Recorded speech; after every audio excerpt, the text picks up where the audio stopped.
Para ulama mengatakan bahwa diambil dalil istidlal dari ayat 19 dalam surah Muhammad ini atas kewajiban mempelajari bagian dalam ilmu tauhid yang dengannya seseorang dapat mengetahui atau mengenal Allah Subhanahu wa ta'ala dan tentunya mengenal Rasulnya kemudian ya.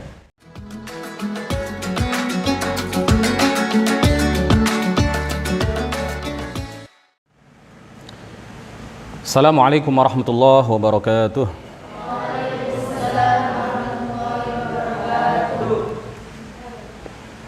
Ila asyrafin nabiyina Muhammadir Rasulillah sallallahu alaihi wasallam wa alihi wa dhurriyyatihi wa azwajihi wa ahli baitihi al-kiram wa ila arwahi ikhwanihi minal anbiya'i wal mursalin was sahabati wat tabi'in wal awliya'i as-salihin wal ulama'i al-'amilin wal malaikati al-muqarrabin wal mujahidin fi sabili rabbil alamin wa ila al-musannifin al-mukhlisin wa nakhussu khususan ila sultanil awliya' Syekh Abdul Qadir al-Jilani والإمام أحمد الرفاعي الكبير سلسلة رجال الطريقة الرفاعية وسلسلة رجال الطريقة القادرية وسلسلة رجال الطريقة العلوية وسلسلة رجال الطريقة النكشبندية وإلى أرواح المسلمين والمسلمات والمؤمنين والمؤمنات من مشارق الأرض إلى مغاربها برها وبحرها خصوصا آباءنا وأمهاتنا وأجدادنا وجداتنا ومشايخنا ومشايخ مشايخنا وأساتذتنا وأساتذة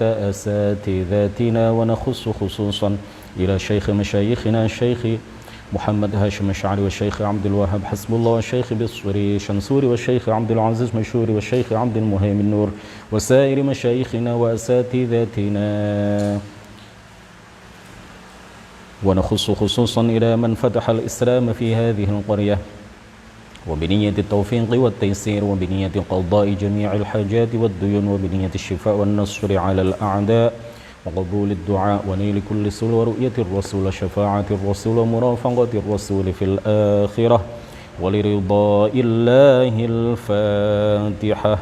أعوذ بالله من الشيطان الرجيم. بسم الله الرحمن الرحيم. الحمد لله رب العالمين الرحمن الرحيم مالك يوم الدين إياك نعبد وإياك نستعين اهدنا الصراط المستقيم صراط الذين أنعمت عليهم غير المغضوب عليهم ولا الضالين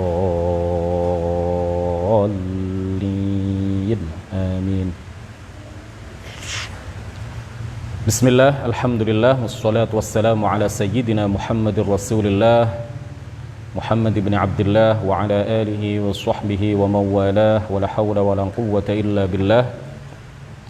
Rabbi syrah li sadri wa yassir li amri wa thabbitni ala al-iman. Allahumma la sahla illa ma ja'altahu sahla wa anta ya hayyu ya qayyum taj'alul hazna idza syi'ta sahla. Amma ba'd, para peserta kajian kitab Matan Jauharatut Tauhid yang luring maupun yang daring, yang offline maupun yang online, yang mudah-mudahan semuanya ditinggikan derajatnya oleh Allah Subhanahu wa ta'ala. Ini adalah pertemuan ke-8 dari kajian kitab yang singkat, padat, berbentuk matan, berbentuk maudhumah, naudhaman, yang berjudul Jauharah At-Tauhid karangan Syekh Ibrahim Al-Laqani. Mudah-mudahan kita senantiasa diberi taufik oleh Allah Subhanahu wa ta'ala sehingga kita istiqamah di dalam belajar, mengajarkan dan mengamalkan ilmu agama, terutama ilmu tauhid, ilmu yang paling mulia, ilmu yang membahas tentang keimanan, terutama keimanan kepada Allah dan keimanan kepada para rasul. Pada pertemuan malam ini, pada sesi malam ini, sesi ke-8, insyaallah kita akan membahas tentang bait nazam yang ke-14.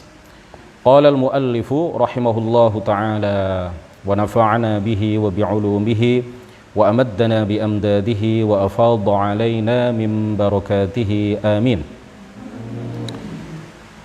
Wajzim bi anna awwalan mimma yajib ma'rifatun wa fihi khulfun muntasib Wajazim, dan yakinilah dengan pasti. Dan yakinilah dengan kemantapan hati bi anna awwalam mimma yajib, bahwa hal yang paling pertama wajib diketahui adalah ma'rifatun, mengenal atau mengetahui. Mengetahui atau mengenal siapa?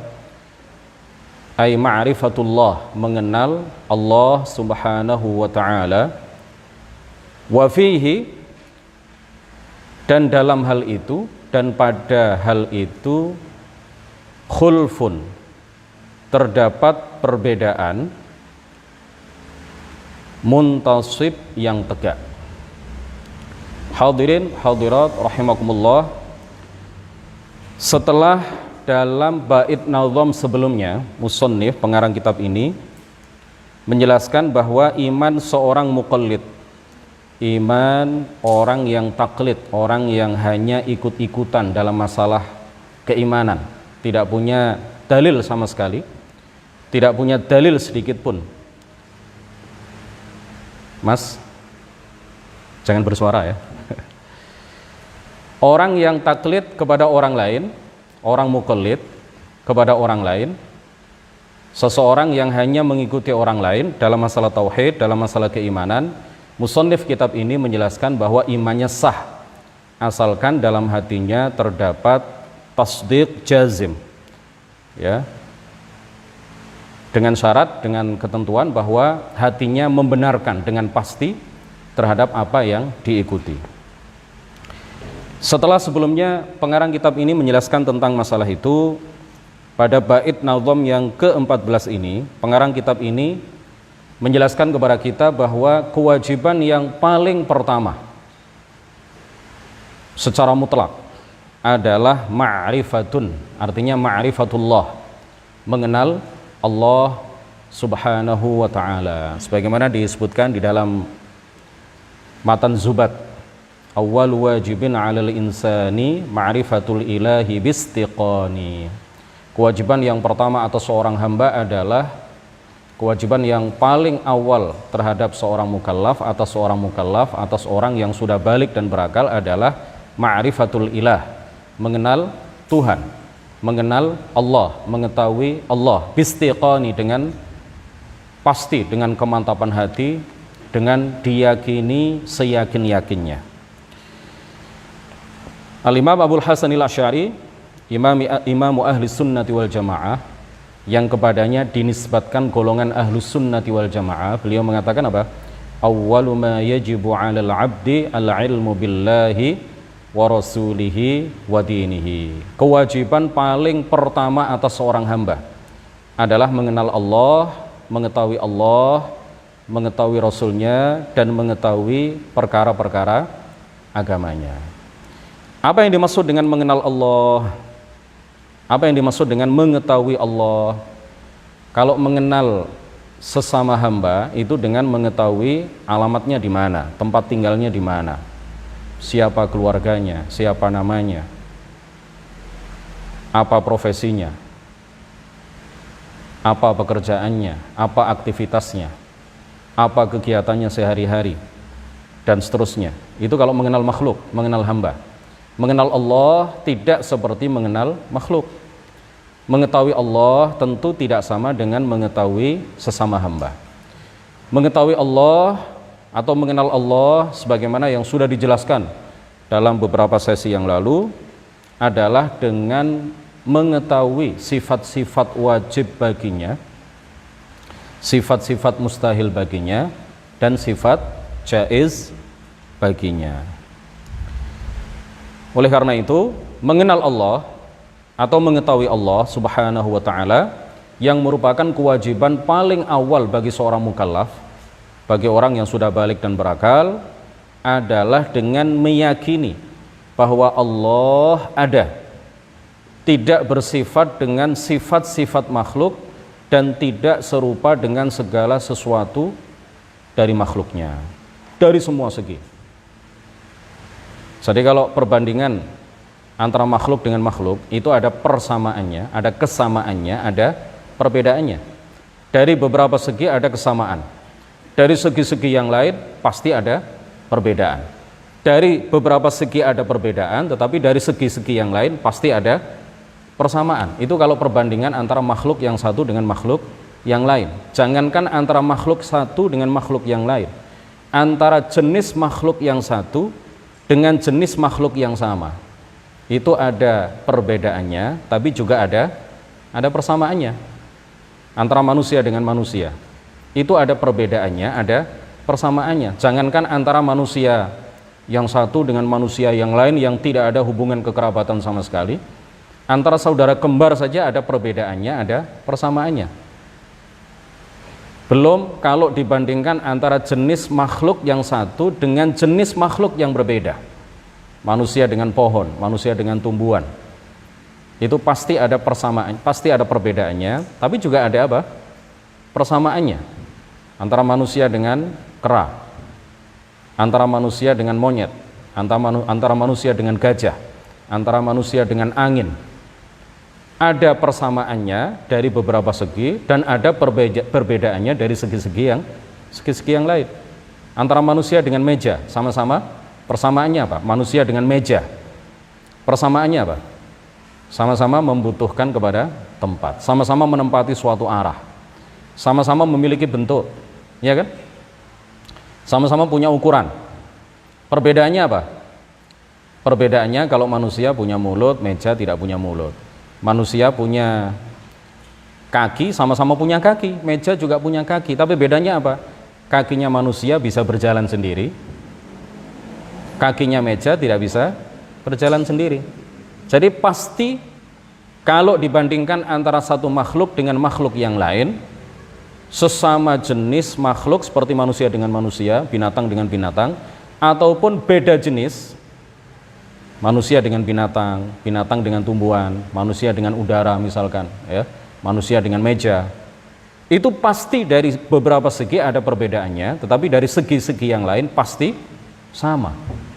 Pasti ada titik-titik persamaannya, pasti ada segi-segi persamaannya, ada sisi-sisi kesamaan antara yang satu dengan yang lain. Tapi kalau antara makhluk dengan Khaliq, antara makhluk dengan Allah sebagai sang pencipta, dari semua segi berbeda.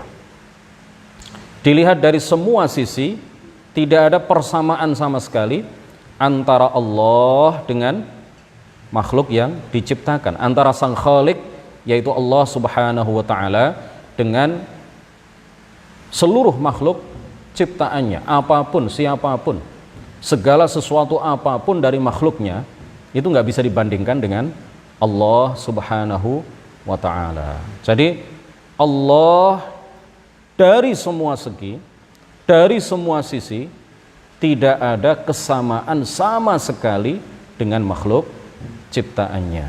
Ini wajib diyakini. Inilah yang disebut dengan mengenal Allah. Inilah yang disebut dengan mengenal Tuhan. Dia ada tanpa tempat, dia ada tanpa arah, dia bukanlah sesuatu yang terbayang dalam bentuk dalam benak, dalam pikiran, ya, atau tergambar dalam hati. Allah tidak bisa dibayangkan, Allah tidak bisa dikhayalkan. Ini berkali-kali saya sampaikan di berbagai kesempatan.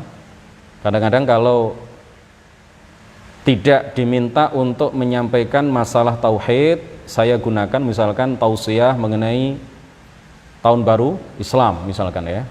Saya manfaatkan untuk menjelaskan tauhid, untuk menyisipkan materi tentang tauhid walaupun sedikit, itu minimal dalam muqaddimah.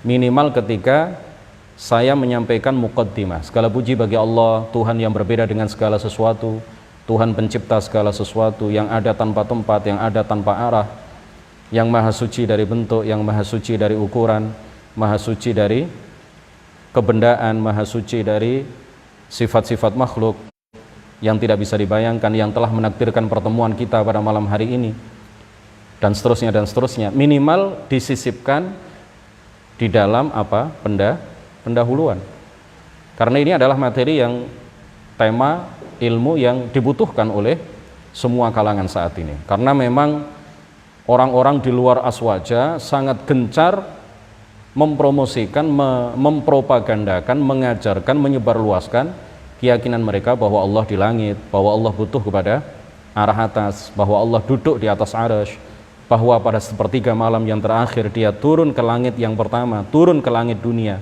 Ini semuanya adalah propaganda yang disampaikan oleh Wahabiyah misalkan, dan kelompok-kelompok yang serupa yang disebut sebagai Salafiyah, Salafi. Mereka menamakan diri mereka sebagai kaum Salafiyah, padahal mereka bukanlah pengikut ulama salaf yang sejati. Pengikut ulama salaf sejati adalah kita, golongan Ahlus Sunnati wal Jamaah. Mereka juga mengklaim sebagai golongan Ahlus Sunnati wal Jamaah, tetapi hanya sekedar klaim, hanya sekadar pengakuan belaka. Ahlus Sunnah sejati adalah kita yang punya sanad keilmuan yang bersambung sampai Rasulullah Shallallahu Alaihi Wasallam. Kita punya guru, kita menerima akidah yang benar bahwa Allah ada tanpa tempat dari guru-guru kita. Guru-guru kita menerima itu dari guru-guru mereka, dan begitu seterusnya, bersambung sampai para ulama salaf, bersambung sampai sahabat, bersambung sampai Rasulullah Shallallahu Alaihi Wasallam. Jadi mengenal Allah itu bukan dengan mengetahui hakikatnya, karena la ya'rifullaha 'alal haqiqati illallah. Tidak ada yang mengetahui hakikat Allah kecuali hanya Allah. Tidak ada yang mengetahui hakikat Allah kecuali hanya Allah Subhanahu wa ta'ala. Al-Imam Ahmad Ar-Rifai, pendiri Thariqat Rifaiyah, beliau mengatakan apa? Ghayatul ma'rifati billah. Puncak itu berarti nggak ada lagi di atasnya. Ghayatul ma'rifati billah, puncak pengetahuan seorang hamba, seorang makhluk mengenai Allah adalah al-iqanu, meyakini dengan pasti, meyakini dengan kemantapan hati. Ghayatul ma'rifati billah al-iqanu biwujudihi ta'ala, bahwa Allah ada, bila kaifin, tanpa bersifat dengan sifat-sifat makhluk, tanpa bisa dibagaimanakan, wala makanin, dan tanpa tempat. Sayyiduna Abu Bakr As-Siddiq radhiyallahu anhu, sahibu Rasulullah sallallahu alaihi wasallam, afdalul awliya 'alal itlaq, wali yang paling tinggi derajatnya. Siapa? Sayyiduna Abu Bakar As-Siddiq radhiyallahu anhu. Beliau menegaskan al-'ajzu 'an darakil idraki idraku wal bahthu 'an dzatihi kufrun wa isyraku. Al-'ajzu, merasa lemah. Kalau kita sudah mengaku diri kita lemah, diri kita tidak mampu, 'an darakil idraki, untuk mengetahui hakikat Allah. Kalau kita sudah mengaku bahwa diri kita tidak mampu mengetahui hakikat Allah, idraku, itulah yang disebut dengan mengenal Allah. Jadi kalau kita sudah yakin, seyakin-yakinnya, dengan kemantapan hati yang pasti bahwa diri kita sudah mengaku lemah, diri kita mengaku tidak mampu menjangkau hakikat Allah, maka itulah yang disebut dengan mengenal Allah.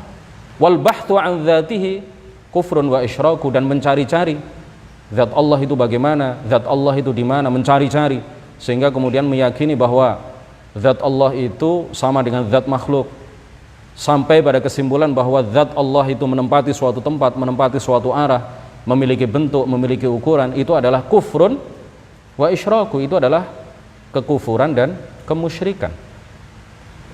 Itu adalah kekufuran dan kemusyrikan. Jadi kalau ada orang yang meyakini dalam hatinya, dalam pikirannya, dalam benaknya bahwa Allah adalah sebuah benda yang berbentuk, yang berukuran besar, yang duduk di atas arsy, kemudian dia menyembah Allah yang dia bayangkan seperti itu adalah kufrun wa isyraku. Itu adalah sebuah kemusyrikan. Berarti yang dia sembah itu bukan Allah, karena Allah tidak seperti apa yang dia bayangkan. Paham ya?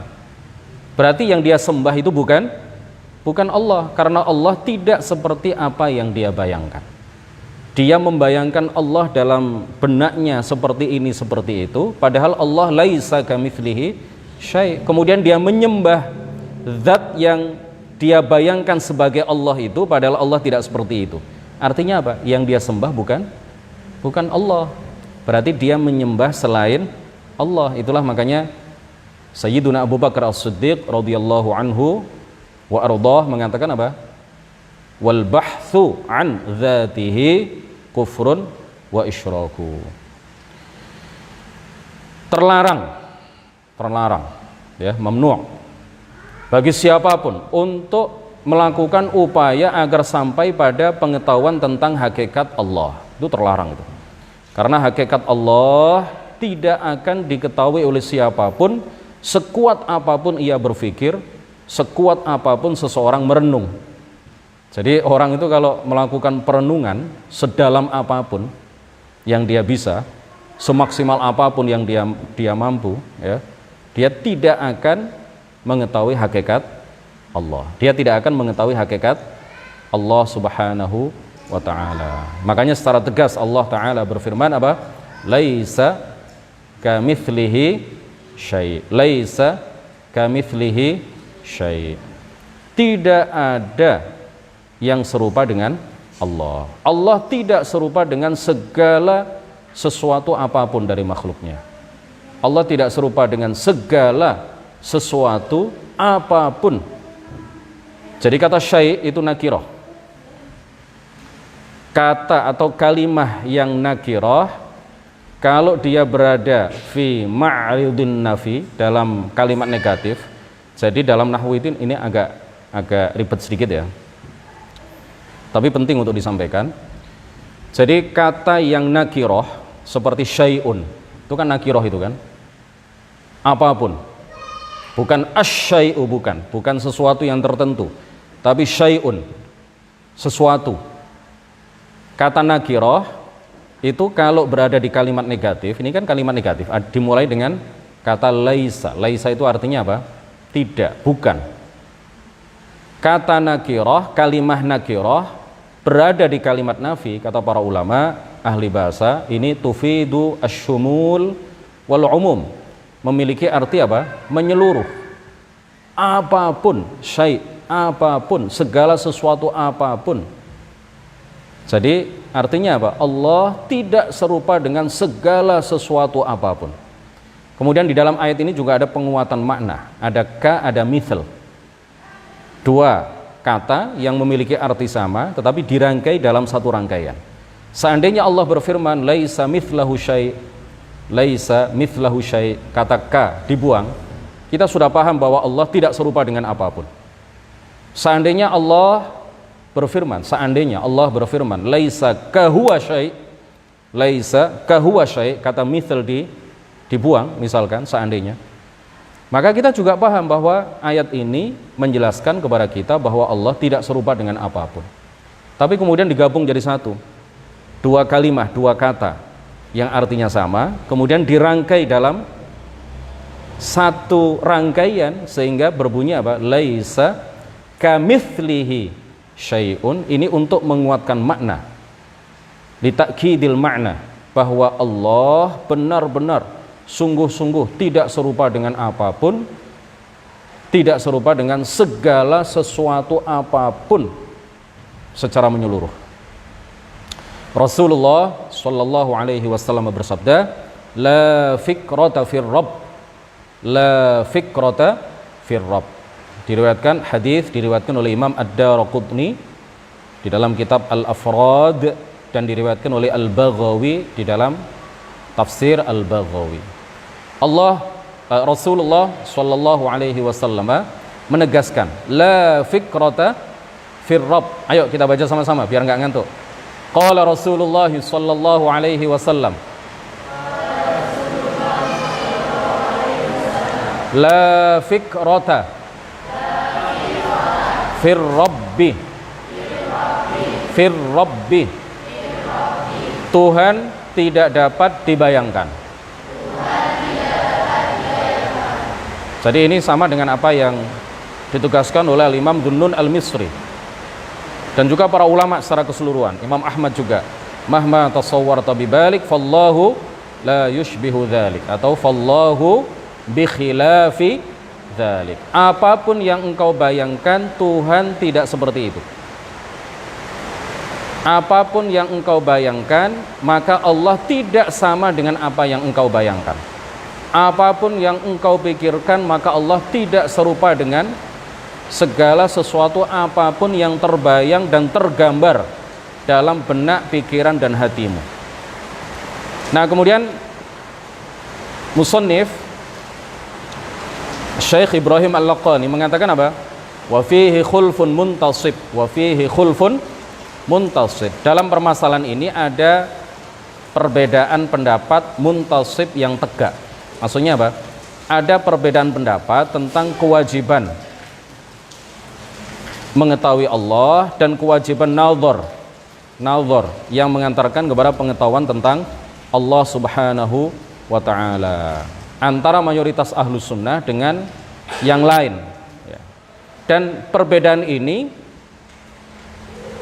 sebenarnya bukanlah perbedaan yang mu'tabar. Kalau di Tuhfatul Murid Hasyiah ya, Jauharat At-Tauhid Al-Baijuri, kemudian juga dikutip oleh Mbah Soleh Darat di Syarah Jauharat At-Tauhid, itu sampai ada sekian belas perbedaan pendapat.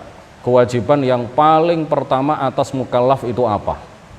Nah, tetapi yang pendapat yang ashah ya, pendapat yang paling benar, dan ini adalah pendapat Al-Imam Abdul Hasan Al-Asy'ari, bahwa kewajiban yang paling pertama atas diri seorang mukallaf yang sudah balik dan berakal adalah apa? Ma'rifatullah, mengenal Allah Subhanahu wa ta'ala.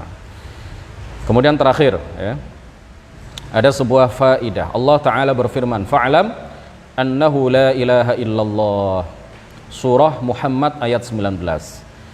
Fa'lam, maka tetaplah engkau dalam pengetahuanmu wahai Muhammad, annahu la ilaha illallah. Fa'lam ay uthbut ala ilmika, tetaplah dalam ilmumu, tetaplah dalam pengetahuanmu, tetaplah dalam keyakinanmu, annahu la ilaha illallah, bahwa tiada Tuhan yang berhak disembah kecuali Allah, atau tiada Tuhan yang disembah dengan benar kecuali hanya Allah. Para ulama mengatakan bahwa diambil dalil istidlal dari ayat 19 dalam surah Muhammad ini atas kewajiban mempelajari bagian dalam ilmu tauhid yang dengannya seseorang dapat mengetahui atau mengenal Allah Subhanahu wa ta'ala, dan tentunya mengenal Rasulnya kemudian ya. Jadi mempelajari satu bagian dalam ilmu tauhid yang dengan itu seorang mukallaf bisa mengenal Allah Subhanahu wa ta'ala sebagaimana mestinya, sebagaimana yang tadi sudah kami sampaikan, hukumnya adalah fardu ain.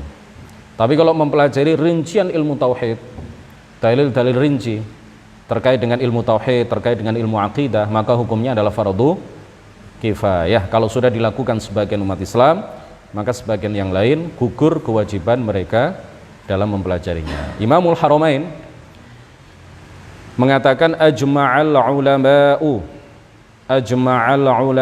ini diantaranya dikutip di dalam Syarah Sahih Al-Bukhari, Umdatul Qari, Syarah Sahih Al-Bukhari.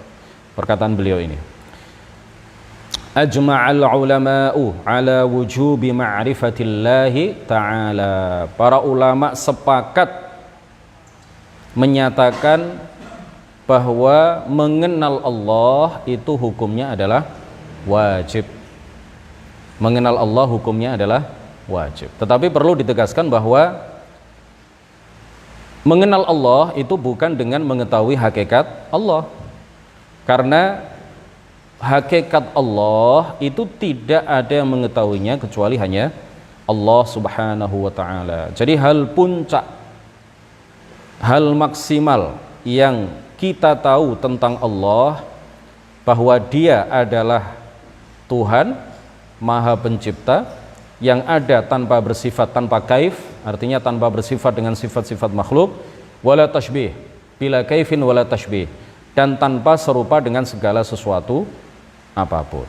Itu puncak pengetahuan kita, puncak pengenalan kita mengenai Allah Subhanahu wa ta'ala. Lebih dari itu kita nggak tahu. Nggak ada yang mengetahui hakikat Allah kecuali hanya Allah. Rasulullah tidak mengetahui hakikat Allah Subhanahu wa ta'ala. Malaikat Jibril tidak mengetahui hakikat Allah Subhanahu wa ta'ala.